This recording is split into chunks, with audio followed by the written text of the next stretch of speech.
100 कोटी पैसे लागले त्या केजरीवालच्या माग, कुठं सापडालं नाही. 1.5 वर्ष झालं ईडी छापे मारून 25 बेजार आहे, 1 रुपया सापडला नाही त्याला मधी. आणि 70 कोटीवाल्याला उपमुख्यमंत्रीपद. वारे देश ह्याच्या पैसे लोक मेले का देशापाठी?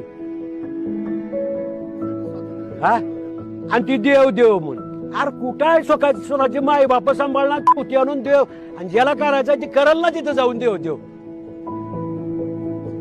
माय बाप सांभाळायला तयार नाही. आणि राम बर तुम्ही हिंदू आहो, राम दाखवला तुमचा 10 फुटाचा मोदी, 2 फुटाचा राम तुमचा, तरी बी तुम्हाला राग आला नाही. म्हणजे रामाहून मोठा आहे का मोदी? का चाललंय की काय नाही या देशात, मला हीच भानगड कळणार. मी तर आता असं ठरवलं, भाजपकडून जर माझा घरचा उभारला तर त्याला घोडा लावणार, आणि विरोधात जर दुश्मन उभारला बटन दाबायच्या अगोदर त्याला 10 शिव्या दिन, पण बटन त्याला झाले. पण मी काय सांगायला, माझ्या दुश्मनाला मी दिन पण ह्यांना देणार नाही, इतका वैताग आलाय.